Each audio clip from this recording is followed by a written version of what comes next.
ಮಂಗಳೂರಿನ ಮಂಗಳಾದೇವಿ ದೇವಾಲಯದ ಸಮೀಪವಿರುವ ಐತಿಹಾಸಿಕ ಗುಜ್ಜರಕೆರೆಯ ಅವ್ಯವಸ್ಥೆಯ ಬಗ್ಗೆ ವಿ4 ನ್ಯೂಸ್ನ ಸುದ್ದಿಗೊಂದು ಗುದ್ದು ಕಾರ್ಯಕ್ರಮದಲ್ಲಿ ಸಂಬಂಧಪಟ್ಟವರ ಗಮನ ಸೆಳೆಯಲಾಗಿತ್ತು.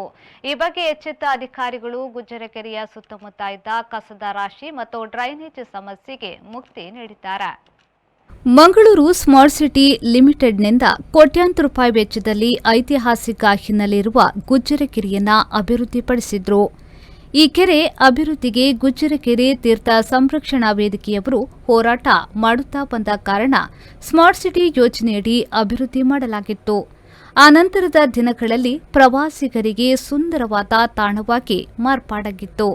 ದಿನ ಕಳೆದಂತೆ ಗುಜ್ಜರಕೆರೆ ಸುತ್ತಲೂ ಕಸದ ರಾಶಿ ಮತ್ತು ಡ್ರೈನೇಜ್ ಸಮಸ್ಯೆಗಳು ನಿರಂತರವಾಗಿತ್ತು. ಈ ಬಗ್ಗೆ ಗುಜ್ಜರಕೆರೆ ತೀರ್ಥ ಸಂರಕ್ಷಣಾ ವೇದಿಕೆಯ ಪ್ರಧಾನ ಕಾರ್ಯದರ್ಶಿ ನೇಮುಕೊಟ್ಟಾರಿಯವರು ಸಮಸ್ಯೆಯನ್ನ ವಿ4 ನ್ಯೂಸ್ ಮಾಧ್ಯಮಕ್ಕೆ ತಿಳಿಸಿದ ಬಳಿಕ ಸಮಗ್ರವಾದ ವರದಿಯನ್ನ ಬಿತ್ತರಿಸಿದ್ದೆವು.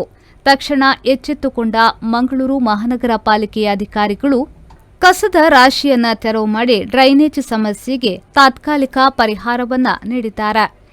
ಕೆರೆಯ ಒಂದು ಬದಿಯಲ್ಲಿ ಮಕ್ಕಳ ಆಟಕ್ಕಾಗಿ ಪ್ಲೇ ಏರಿಯಾ, ಹಿರಿಯರಿಗಾಗಿ ಜಿಮ್ ಸಲಕರಣೆ ಫಿಕ್ಸ್ ಮಾಡಲಾಗಿದೆ.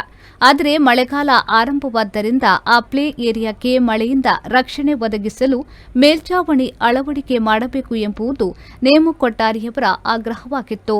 ಅದನ್ನು ಸಂಬಂಧಪಟ್ಟವರು ಮಳೆಗಾಲ ಮುಂಚಿತವಾಗಿ ಮಾಡಿಕೊಟ್ಟರೆ ಸಾರ್ವಜನಿಕರಿಗೆ ಸದುಪಯೋಗವಾಗುತ್ತದೆ ಎಂಬುದು ವಿ4 ನ್ಯೂಸ್ನ ಆಶಯ.